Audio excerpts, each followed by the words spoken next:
AI is really powerful and none of us are using it enough. First, I think agent building will be a foundational skill in the same way that like working with Microsoft Excel has been a foundational skill for the last 20 years. Like it's going to be a requirement, just like reading and writing is a requirement.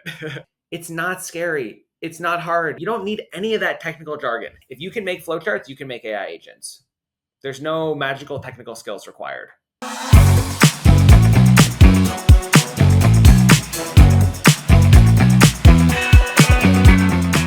So Jacob, thank you for being on the show. Really excited to have you here and to be able to dive in a little bit deeper about AI agents and your journey through them. Really quick, my name is 𝗲𝗶𝗶𝘀. I've been also involved in the AI marketing space and in the AI space in general for the past 3 years. Not as much time as Jacob here, and we're about to explore a little bit more about that. So thank you for being here. I think just so that everybody kind of gets a brief idea before we dive into like, what you're up to nowadays, what's really intriguing that I saw on your LinkedIn is that you've been involved with AI since 2013. Really, since 2007, I would say, Oh almost my gosh. 20 years. So I started studying computer science in 2007, and I immediately fell in love with AI and machine learning because I was always interested in the social sciences, sociology, psychology, etc. And at that time, there were these new online social and information networks like Wikipedia and like Twitter, where you could actually do sort of large scale analyses and studies of human behavior, like how does news spread or how do people learn a new subject. And so my very first AI project was in 2007, maybe 2008, but around that time, which was studying how people find information on Wikipedia, how they browse across similar topics, how similar authors will develop expertise in a particular area.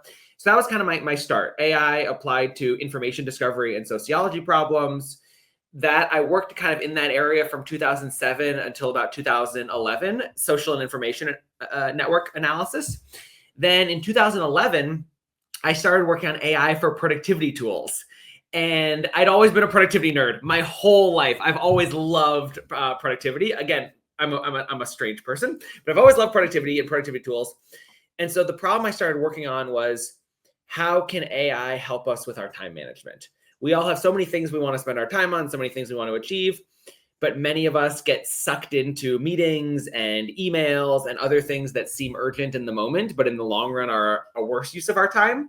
And so I started working on a project to try to understand the behavioral elements of procrastination, of underestimating our time, of overestimating our availability, et cetera, and then trying to figure out how AI could help. Then in 2013, I dropped out of my PhD program to start my first company, which was called 𝗶𝗶𝗶𝘀, which was an AI-powered digital calendar that applied some of those same lessons from our research into an iPhone app that would help you spend time studying or exercising or doing creative work or whatever it might be. We got acquired by Google in 2015. I spent 6 years at Google, where I led product for Gmail, Calendar, and a few other products. And then I've been working on Relay since 2021. So yeah, I've been working on AI in general, since like 2007, and then on AI applied to productivity tools in particular since 2013. So it's been so cool just for me to see. Like, I always thought, oh wow, this thing can be really useful. We haven't cracked it yet, but I always felt like there was so much potential. And now the floodgates are open. Everyone sees the opportunity, sees the potential. We're all finding AI actually valuable in our day-to-day work. And so it's never been a better time to be working in AI productivity tools. It feels like all those like 15 years of investment are now getting to pay off. Yeah, absolutely. It's like every success story in the book, right? Everybody always sees the peak of the success, but nobody sees all the years. Yeah, the classic like 10-year overnight success. Yeah. Well, that's really interesting. I don't know if this might be like difficult to kind of explain, but now when people think of AI, they usually think of like ChatGPT. And when you were working with AI in the early days, like what did it look like? Was it also like an interface where you just talk to a chatbot, or? So there have been chatbots for a long time. They were not useful or well utilized. There have been AI co-pilots for a long time, like, the much maligned 𝗁𝗶𝗶𝘀 was the original AI co-pilot, but there have been successful AI co-pilots like Grammarly and others. But most of the successful applications of AI 10 or so years ago were in classification tasks and recommendation tasks. For example, classify this email as spam, not spam. If I've looked at a certain product on Amazon, based on the reviews, recommend whether it's a good fit for me. And so you may have heard of the terms like classification or collaborative filtering or recommendation engines. Those were the most practical uses of AI for a long time.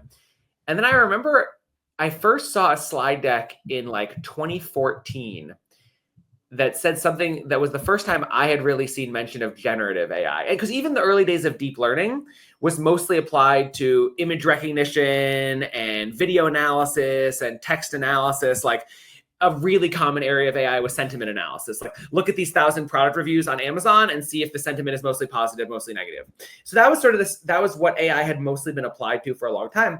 And I remember I saw this presentation in 2014 that was the first time I had seen the term generative AI.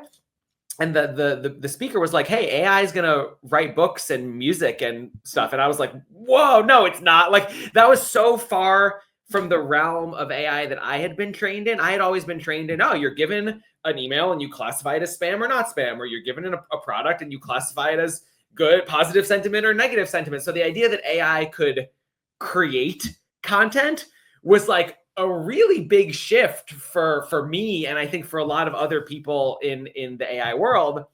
Now, in many ways, it's the primary way we're all using AI to repurpose content, create drafts of things, create research reports for us. But that, I think, was the real breakthrough of large language models in like 2021, 2022 that led to the ChatGPT breakout success starting in late 2022.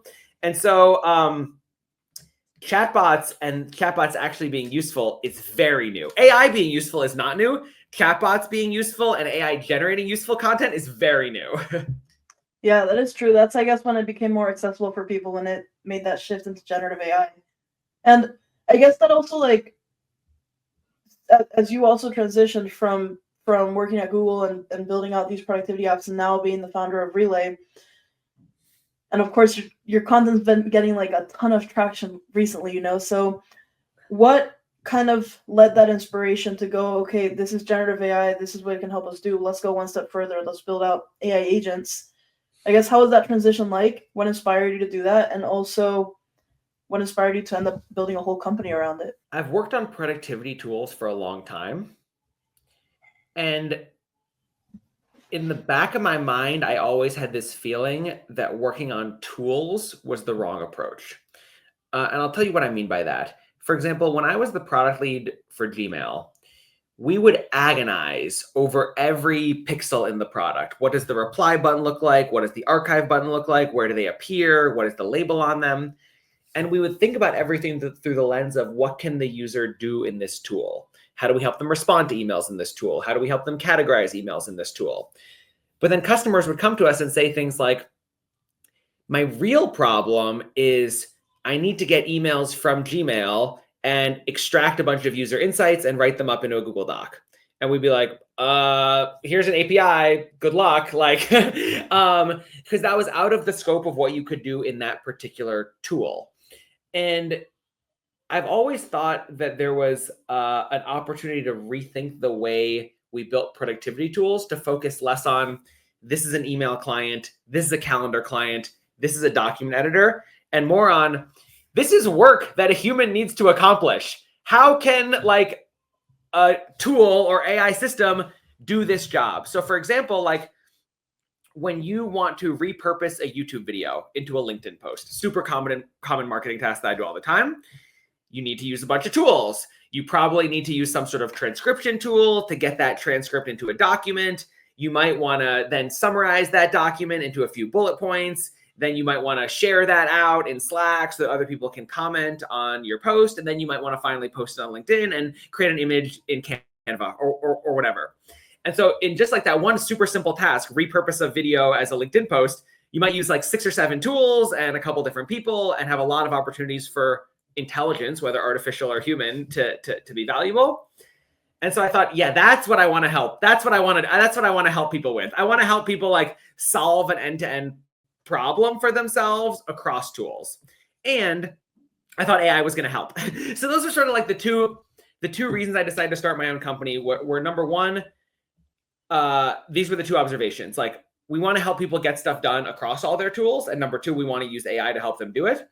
And I didn't feel like an individual tool maker was going to be able to achieve that, because Gmail is so focused on what happens in Gmail. Salesforce is so focused on what happens in Salesforce. Canva is so focused on what happens in Canva that it kind of needs to be like a third-party startup that can weave all these things together. So that was the motivation to leave Google and start my own company. That's really interesting. And I guess, like, taking it one step further, you know, it is true. It is true that the utility around that is very real world. I've experienced a lot of times where I'm showing people like how to use ChatGPT and just general AI tools, and the number one complaint is always like, oh, but I have to do all these extra steps. Yeah. So what you're building, and you're building agents around this to help you execute the end-to-end, is so useful, and it's probably what we're going to keep seeing more and more of as we continue the AI shift. I think everyone needs two tools in their toolbox. It's like going to be like the hammer and the screwdriver of the AI era. Everyone needs a chatbot for sure. Like, whether you choose ChatGPT or Claude or Gemini, pick your favorite for a variety of reasons.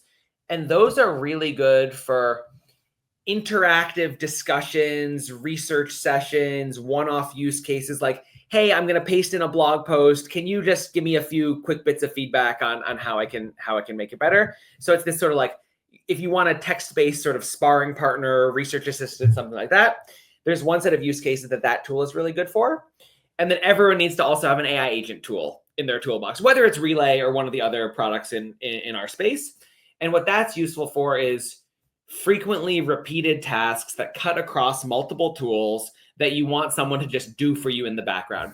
And the reason I'm so excited about AI agents is not only is the technology very powerful and very high potential, but we already have a mental model for it. Like, everyone I've ever talked to has in the back of their mind, like, oof, if I had the budget to hire one more person, or if I was able to hire an intern, or if I was able to hire an assistant, here are the 5 things I would have them do. We all have that list of things where, like, ooh, I wish I just had a little bit of help with that thing. And those are perfect tasks for an AI agent to do. You already know what you needed to do because you could imagine hiring a human to do those things, and you just, for whatever reason, can't hire a human because you don't have the bandwidth, or you don't have the resources, or you don't have the management ability, whatever it may be. You can build your own AI agent to do it. Absolutely. And I guess going down that same path, now that people are starting to understand what are AI agents, what would you say are other benefits of people actually building their own agents? First, I think agent building will be a foundational skill in the same way that, like, working with Microsoft Excel has been a foundational skill for the last 20 years. Like, you're just going to need to do it in every professional environment. Trust me on that. And so the best way to learn how to do it is to create your own and build skills. The second thing is, every one of us is going to work slightly differently. So, for example, many of us are going to want to have an AI agent that sends us briefings before our meetings. I've created my own AI agent that sends me briefings before meetings. Many other people will create AI agents that send themselves briefings before meetings.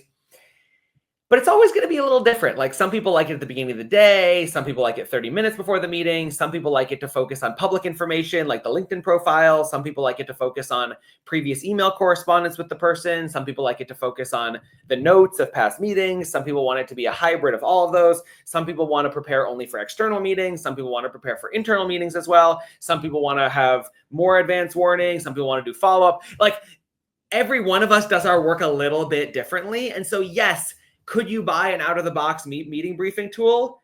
You could, and it may work for you, and it may partially work for you, but you're going to get such a better result if you have the skill to adapt it to your own needs. In the same way that, like, for most of the things that you do in Microsoft Excel or Google Sheets, you could buy an out-of-the-box tool for it. You could buy an out-of-the-box project management tool. You could buy an out-of-the-box CRM. And there are many situations where you should buy an out-of-the-box project management tool, or an out-of-the-box BI tool, or an out-of-the-box CRM, project management, whatever. But we're all using spreadsheets a lot. And we're all using spreadsheets a lot because they're very flexible. They're very easy to set up. They're very customizable. They're very cost effective. They're things that everyone understands. And so I think in the same way that it's worth it to learn how to use Google Sheets or Excel, you should learn how to build your own agents. It's not, and it's no harder. It's no harder. Like if you can create a flowchart of a task on paper, like this is going to happen, then this is going to happen, then it may be this or maybe that. If you can make flowcharts, you can make AI agents. There's no magical technical skills required. That's what makes it like, that's what levels the playing field. And actually, that's one of the things that I like about like your company in particular, about Relay. The interface is so easy for anyone that's non-technical to just go in and build their agents. Yeah, and that's, so let me tell you our whole strategy. Our product strategy is to build the easiest to use tool for non-technical users. There are many amazing products in the space. People have probably heard of N8N and Gumloop and Make.com and Relevance and Lindy and Zapier and Stack.ai. There's many great products in the space. I think all of those products are really good. I've used them all. They're all really good, but they're for different users with different needs. We want to be the easiest to use tool for less technical people. So everything we're doing in the product is about simplify, simplify, simplify, make everything super intuitive so that anyone can succeed with it. And then similarly, our marketing strategy that corresponds to that is we're building a content, community, and education-oriented marketing strategy. Our whole marketing strategy is I post on LinkedIn. I post 3 types of content: examples of AI agents I find valuable with instructions on how to build them, general techniques and guidance of how to build up your own, how to upskill in AI, and then examples of how I'm using AI myself as kind of inspiration. I post that on LinkedIn. I email it to our newsletter. I create YouTube videos around it. I run live educational sessions like webinars and group lessons. And that's the whole strategy. We don't do any paid marketing. We don't do any sales. We don't do any outbound. We just like create a really easy to use product and then create a bunch of content that teaches people what they might want to use it for. And then some percentage of the people who enjoy that content eventually try the product. And some percentage of those people eventually pay us money. That's awesome. It's the full build in public strategy. Yeah, and you know, we take it to a whole other extreme, you know, I feel like build in public has gotten a bad rep over the last couple of years because people have interpreted build in public to mean I post screenshots of my MRR on Twitter. And that's not what build in public means to me. Build in public to me, it's not so much about like, oh, I shared my revenue number on Twitter. Build in public means like, I'm going to just walk you through my thought process of how I'm using AI in our business and where I'm finding it valuable and where our other customers are finding it valuable. And here's how we're approaching marketing in the age of AI. And like, if you find any of this useful, go ahead. You know, so for example, I made this post about how my marketing team is 40 AI agents, and that got quite a lot of traction on LinkedIn. And many of the posts, the comments on it were really positive. And there's always a snarky post here or there that's like, you're clearly not a real marketer. This only captures 8% of the discipline of marketing. You've missed sales enablement and you've missed this and you've missed that. And I was like, yeah, I wasn't claiming this is like a comprehensive guide to all of marketing. I'm just saying this is what I do and this is what works really well for our company. And so if you have a company that has a self-serve product-led educational motion like ours, probably some of this will be pretty useful for you. And if you have a different motion where you need sales enablement materials and battle cards and, you know, updates on your whale accounts, you should build your own AI agents to do that. Like, go for it. Absolutely. Yeah, that's awesome. It's like leading with a lot of value, showing people, helping people, and in the process, you know, everybody wins. What would you think, like, I know you mentioned that your goal is to make Relay the easiest, most user-friendly platform on the market. Do you know of any other beginner-friendly resources or tools that other marketers can leverage as well or can start with? So my personal favorite tools in my marketing stack, I use Claude a lot. Claude is my chatbot of choice. I also use ChatGPT for some things, but I use Claude mostly for those kind of interactive sessions. And chatbots are very beginner friendly because you can kind of ask any question and it'll guide you the answer. For graphic creation, I use a combination of Google Slides, Canva, and Napkin AI, which is a super cool AI product for generating little like infographics and visuals. For video editing, I use Canva as well, and I also use Descript. Descript I find really valuable for editing like webinars and stuff because I can just look at the transcript and like you can edit by transcript and then it cuts the video automatically to fit that. So I find that really valuable. All of the content research, content repurposing, follow-ups and stuff, I use Relay.ai for all of those use cases. I use 11 Labs is pretty awesome. I've created a custom speech model for myself using 11 Labs. And so if I want to generate voiceovers, it works super well. I just create a script using Relay or using Claude, and then I have my 11 Labs voice read it out. It's like taking a lot of the pain out of doing voiceovers when voiceover is an appropriate mechanism for our content.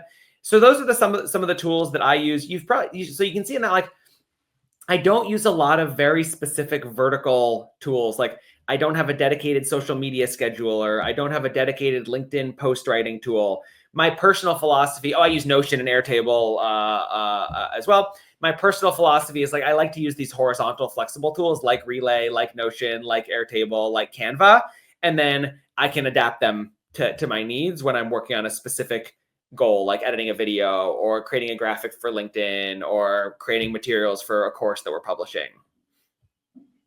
Yeah, that's a great strategy.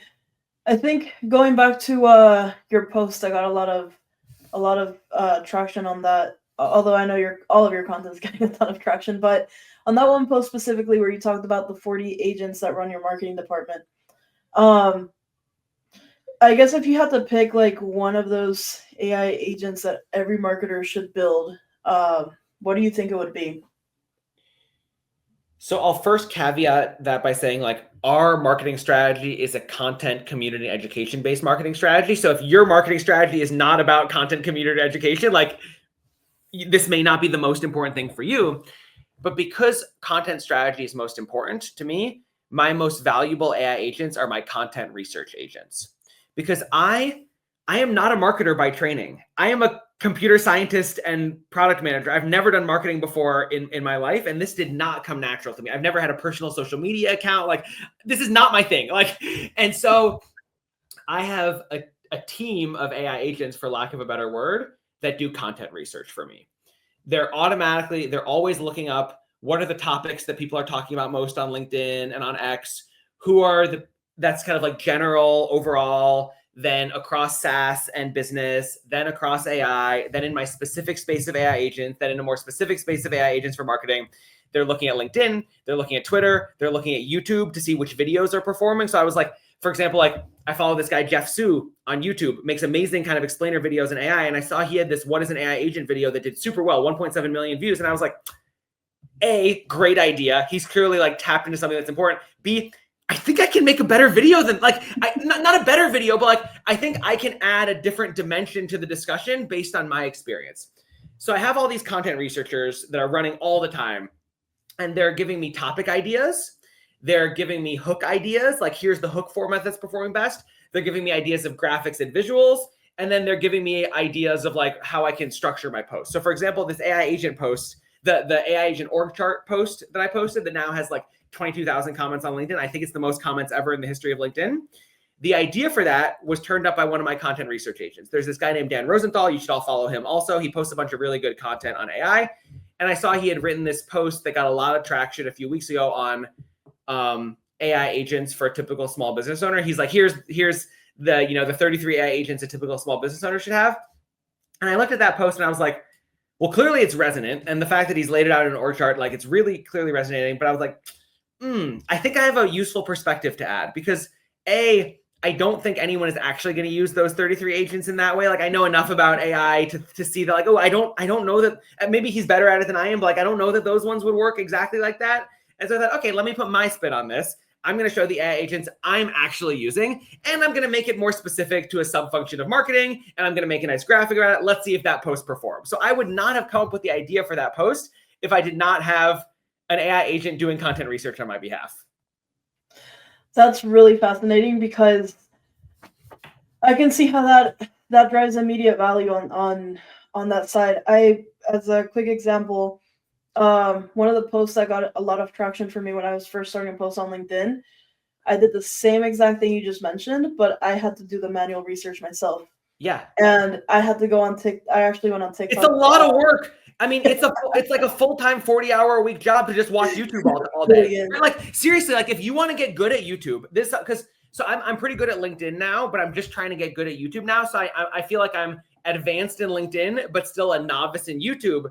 And so I'm trying to apply sort of the same strategy that worked for me on LinkedIn to YouTube now. We can talk again in a year and see if it worked for me. But on LinkedIn, like, the answer is not take a successful post and copy it word for word. Of course not. A, that's unethical, and B, it's not going to perform. But you can often get inspiration because you're like, oh, wow, this is a topic that resonates. This is a content format that resonates. How can I add personal insight, a personal story, some unique observation that I've made that's going to take this clearly resonant idea and make it my own? And so now I'm trying to do the same thing on YouTube. But like, reading LinkedIn posts by yourself is one thing because we can read pretty quickly, right? And LinkedIn posts are pretty short. So like, you can easily read 100 LinkedIn posts in an hour or so.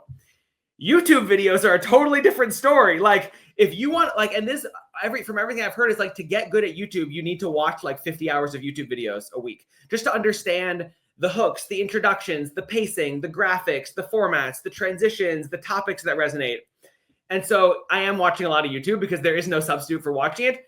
But the key thing is my AI agent now tells me which videos to watch because it's looking for creators in the space that are relevant to me. It's looking at the videos that are getting really high ratios of views and likes to subscriber counts, which means that the algorithm is pushing it because it's useful beyond just the subscriber base of that creator. It's breaking down the transcript. It's giving me the hook guidance.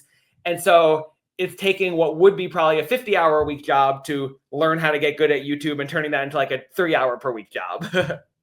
That's really awesome. Are you using Relay for all of these agents? Yeah. For the content research ones, yes.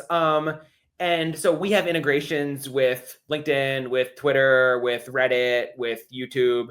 And so I just hooked up the YouTube one where I gave it a list of 10 creators that I think are really good in the AI and AI agent space. And what it's going to do is every week, it's going to write me a report on the videos they've produced that week, which ones are performing best in terms of engagement, what topics are they on, what hooks have they used, what kind of surprising facts or insights have they shared.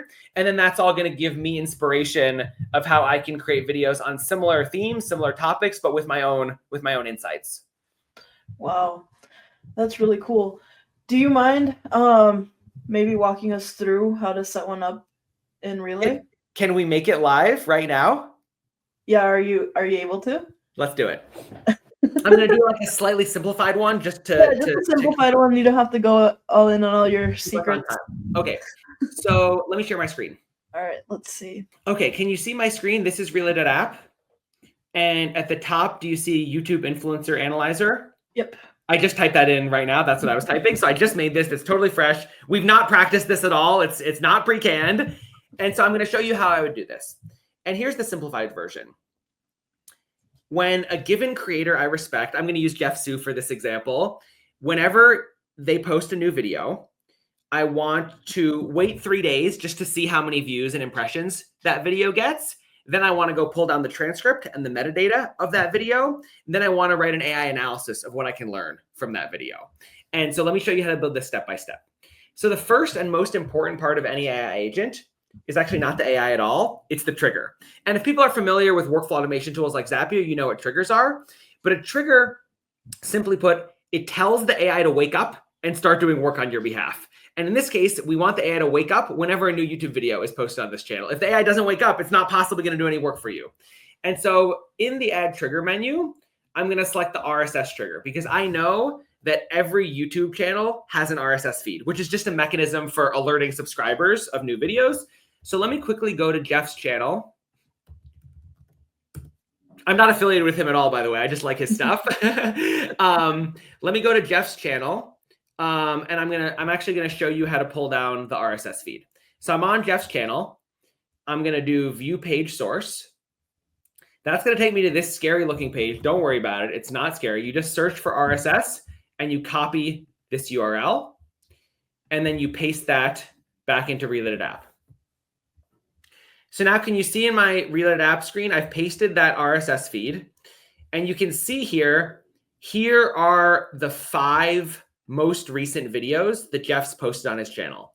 There you can see why 90% of AI presentations fail was his most recent video. You can see that this was the title, this was the description, and it's got the thumbnail and everything. So now what I want to do is when a new video is posted, I mentioned I want to wait 3 days because I want to see how many views and likes it kind of gets in the first 3 days. That's usually a pretty good signal of how well the video is gonna do overall.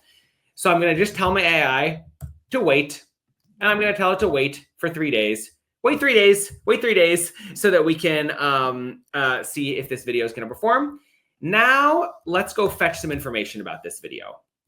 I want to fetch the transcript of the video, and the URL of the video comes from the RSS.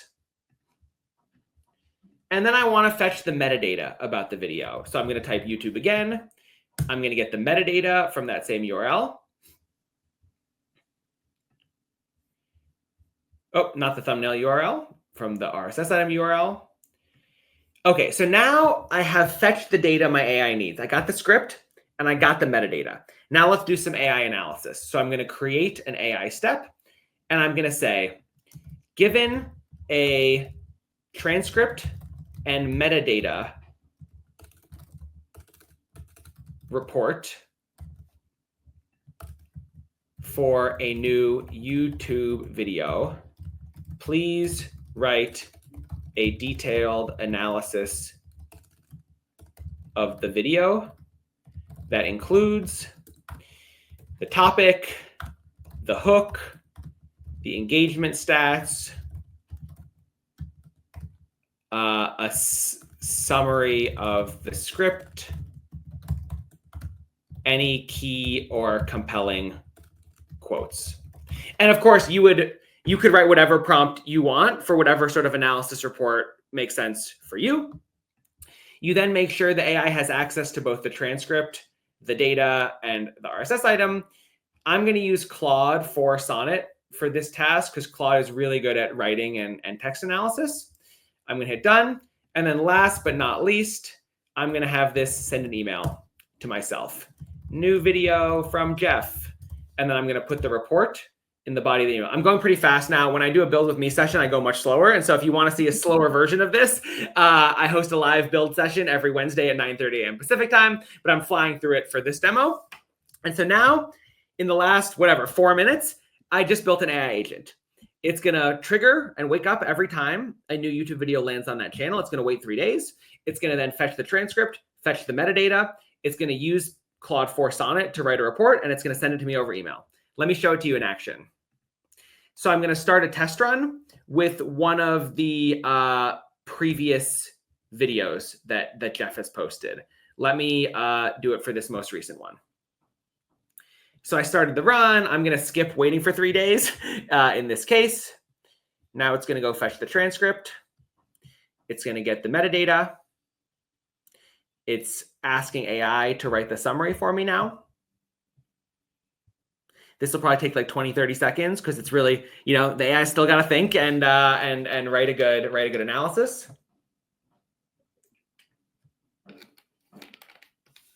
I'm so curious to see how good this is going to be.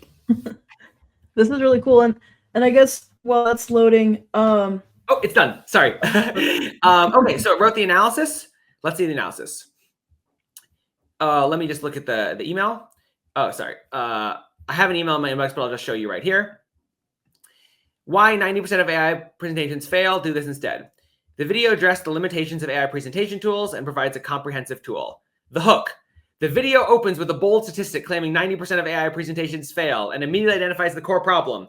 AI tools excel at creating beautiful slides, but fail at uncovering the insights that actually matter. This creates urgency by highlighting a gap between insight generation and presentation time that most viewers likely experience. Here's the engagement stats: views, likes, like to view ratio, duration, upload date, channel. And then here's the script. It says, use a 3-step process. Here's a case study. Here's the tools. And here are some of the most compelling quotes in the video. So if you are trying to get good at building your own YouTube videos by learning from the best creators, getting an analysis report like that in your inbox automatically every time a good creator posts a video is quite valuable. Oh my gosh, that is amazing. And that was literally built in now, I'm somewhat advanced in our tool. It is a tool I've been working on for 3 years. So it might take you more like 15 minutes than 5 minutes, but it's still, anyone can do it and it's super fast. Yeah, no, that's awesome. Literally no coding required. Yeah. Now, in that example, if you wanted to change the influencer that you want to follow, you would just build a whole other agent. So that would Yeah. only be tied to Jeff. So in that simple one, it triggers each time there's a new video. So you would just swap out, you duplicate that workflow and create another agent. So that would be my Jeff monitoring workflow. And then I would create another Jacob monitoring workflow, or Alfie monitoring workflow, or 𝘁𝗵𝗶𝘀𝗶 monitoring workflow. That would be the simplest thing to do, to have 4 different workflows. But that's going to give you a lot of emails. You're going to get one email per video per creator. So what I do when I do this for real is I use what's called a batch trigger, a scheduled batch trigger. And the way that works is it runs once a week. It fetches the most recent YouTube videos from each of those 10 channels. It runs the report for each of them and then aggregates those into a consolidated report. It's a little more advanced. I won't have time to show it like right now on this call, but once you're happy with the results for one influencer or 2 influencers, I'll do a more advanced masterclass on how you can create a single consolidated report across a set of influencers. That is awesome. That is really cool. I can actually show you. Let me show you one other thing that's kind of behind the scenes and super cool. So I have my LinkedIn coach that's always looking for top posts from people. And so, for example, here's what my LinkedIn coach sent me today, because it did a consolidated view across several people. It said, here are the top 10 LinkedIn posts by engagement. I won't show you this, but I'll just describe it. I have a really nice Slack message in one of our Slack channels that says, here are the top 10 LinkedIn posts by engagement in the last week that are relevant to AI and AI agents. And it gives me 10 ideas of use cases or content formats or hooks that are working. And again, I'm not saying you should just copy exactly what a successful creator has done. That's not ethical and it will not work. But getting inspiration is how all great artists operate, right? Absolutely. No, it's smart. You're using like AI to help you with like the social listening and doing content research, figuring out what's working. Yeah.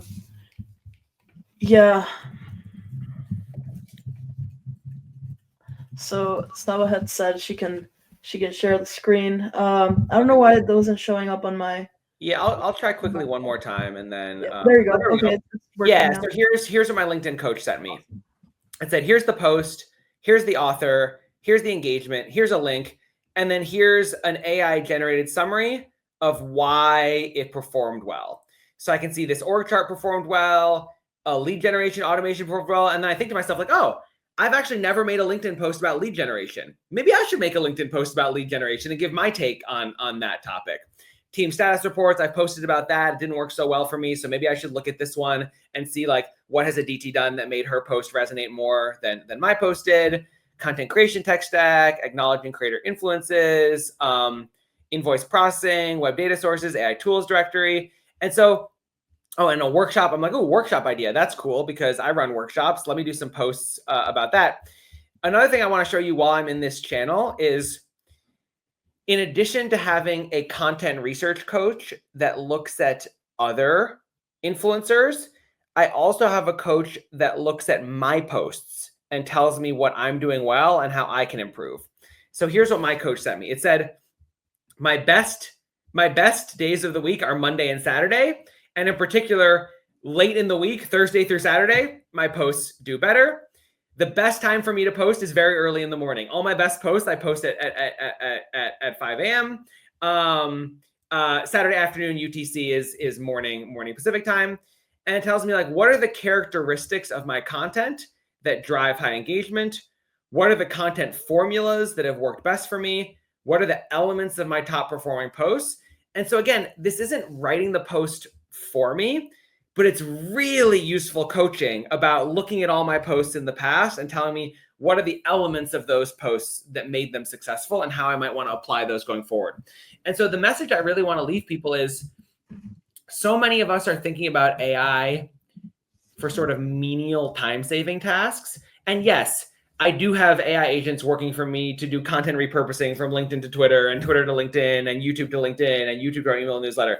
All that stuff is amazing and saves me a ton of time, but I'm getting way more impact from these more advanced, higher level AI agents that are doing research and analysis and coaching, where they're automatically looking at huge swaths of data that I wouldn't possibly have time to process and sending me really high quality insights reports on them. Yeah, that is really fascinating. It's really clear that it's going to change the way that we do not just marketing, but business as a whole. And I guess just zooming out of the whole, just marketing in particular, how do you think that this is going to affect the question everyone has, like, is AI going to replace me? How do you think this is going to affect marketing teams, team headcounts? How would you recommend people or marketers specifically to actually prepare for this shift? So top level, AI is underhyped, not overhyped, but underhyped. Like, it's incredibly powerful already, and it's only getting better. And so it's going to change every function, and marketing is certainly not immune to that. The way I describe it is, I think the teams of the future will be leaner and will be all super ICs that are using AI to help them do a lot of work. And so if you're a content marketer and your only job is to take a brief of a blog post in bullet points and then turn that into a full draft, I don't think that job is going to exist anymore. Similarly, if you're a VP of marketing responsible for a 500-person organization, like, I don't know, that's going to exist for a while, but I don't know if we're going to need 500-person marketing teams in the future. If you're a super IC that understands positioning and messaging, understands strategy, understands different channels, and can harness AI to do analysis, to do coaching, to do content creation, to do content repurposing, I think that's what everyone's going to look like. I think everyone is going to look kind of like how I'm approaching marketing right now, where I'm still running everything. Like, I review, I edit every LinkedIn post before it goes out. I'm reading all these analyses myself. I'm coming up with all of ideas myself, and I'm using AI to just augment my work and give me superpowers. I think that's what life is going to look like for all of us. And so the best thing you can do if you're a marketer is not to bury your head in the sand and say, I'm going to keep doing things the way I've always done them. This AI thing is just hype and a fad. You need to be on the absolute cutting edge, like make time to play with ChatGPT, make time to play with Claude, make time to play with an agent tool like Relay or another one in our category. Because if you are not using these tools, like, you will quickly become unemployable, is my opinion. Like, it's going to be a requirement, just like reading and writing is a requirement. Yeah, no, I agree. Is there anything else that you think we might have missed that you would like to share with anyone listening or watching? The two most important things I want to share are, number one, AI is really powerful and none of us are using it enough. Even me. I have about 50 AI marketing agents working on my behalf. I should be doing at least twice as much with AI as I'm doing right now. So I want everyone to have a really high level of ambition of applying AI to make you better at your job. But then second, I want to demystify it. It's not scary. It's not hard. You don't need to be technical. You don't need to know what an API is. You don't need to know what a JSON object is. You don't need to write code. You don't need to know what RAG is. You don't need to know what a vector database is. You don't need to know what pre-training or post-training mean. You don't need any of that technical jargon. If you can create a flowchart and you get good at a tool like Relay.ai, like, you will have superpowers, and it only takes like an hour or two to get really good at it. So just invest that time. And I know we're all so busy. We're all so busy that it feels like an hour or two is a lot of time to invest, but you'll be happy that you did. It's true. It's true. It's one of the things that even though you're busy, you have to make the time for it. This is the thing that's hardest. Is like, when I talk to busy people, they're like, oh, I'm just too busy to learn a new tool or to change the way I'm doing things. And I get that. I've been there. I'm there in some parts of my work right now where I'm just like, oh, I don't have time to figure out a better solution for this right now. I just need to do it. But really push back against that instinct. Like, it's okay if a task takes another day. If you figure out a way to do it, that's going to be 3 times as efficient from here on out. Yeah, it's that mentality, right? Like, build it once and let it run forever. Yeah. And now I will say that in my experience, AI agents are not set it and forget it in the same way that human employees are not set it and forget it. They constantly need coaching and guidance and updated instructions and more data, more context. And so that's another reason why I think skill building is super important here, because I've built thousands of these. I spend all day, every day building them, and I almost never get one that's perfect out of the box. It just doesn't happen. And even when I make one that's perfect the first time, 2 weeks later, I realize like, that analysis report, it's not quite giving me the engagement stats in the way I want to read them, or, oh, it's not quite giving me the hook in the format that I want. And so I need to go back and tweak it and improve it and make it better. And so that's another really important thing to communicate. It's kind of like, I get really frustrated when people say, oh, I tried AI for this and it didn't work. And I say, oh, what'd you try? And they say, well, I just went to ChatGPT and I said, write me a great blog post about AI agents. And what it came back with was kind of generic and not that good. I'm like, yeah, like imagine if you hired a junior content writer and told them to write a blog post about AI agents with no additional context on the audience, the purpose, our unique insight, what we want to communicate. Like, would you say like, oh, this intern's not going to work out because I gave them a bad job and they couldn't do it? Like, and so yes, there will be some things AI is not good enough. I've had many things where I'm like, oh, I wish AI could do this, but it's just not there yet. But like, you got to give it a bit of time and effort in the same way that you'd give time and effort to a human employee that you were training. Like, you would put more effort into giving them better instructions and better context and more data, and you'd give them guidance on the revisions. And yeah, at some point, if you spend 100 hours working with an intern on a blog post, like maybe they're not the right fit for this particular job in your company. And maybe after a couple hours of playing with AI, you realize, oh, I can't quite do this task. But it can do a lot. It can do a lot if you're giving it the right inputs. And so my overarching message is like, try harder, do more. It's true. That is very true. I spent the last year building out AI voice agents, which is different than what we're doing. I've actually not done that at all myself yet. Oh my gosh, yeah, but it's the same exact process. You have to map it out, right? Like a workflow. How would a sales rep actually do the job? Same exact process that you just walked us through. Different tools, but in some parts a little bit more technical. And what's interesting is the same mentality people go in. It's like you build the agent and now it can actually talk on your behalf, on behalf of your company. And it's the same reaction. If it doesn't get like the script right on the first round, it's like, oh, it doesn't work. And it's like, no, we just need to massage it, the script, and massage the prompt and everything the same way that you would, train a human. Exactly. Like, have you ever hired a sales rep that was perfect their first call? No, of course not. Like, that's just not how it works. Yeah, that's a really important message. It's the mentality that I guess people need to understand. But no, thank you so much for your time. Thank you for all of your insights. This has been like super insightful and very impactful. Where's the best place that people can reach you or find you? Follow me on LinkedIn. I post 2 or 3 times a week with hopefully useful content. And then I also host live events every week, at least one. And those are way more detailed sessions where I will show you step by step how to build something. It'll be much more explanatory than the demo I showed earlier in this call. I'll tell you, here's why we're clicking this button. Here's what this button does. Here's how you could adapt this button to yourself in the future.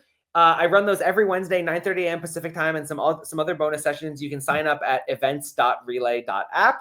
And then if you can't make it live at that time, I post all the recordings to our YouTube channel. And follow us on YouTube too, because like I mentioned on this call, I'm working really hard to create better content on YouTube. And so I hope you'll see more of my videos in the future and give me some feedback to make them better. Well, thank you very much. Thanks. I actually do follow you on YouTube, and you are posting great videos. So thank you. Keep it up. I've got a long way to go, but I appreciate the kind words. Absolutely.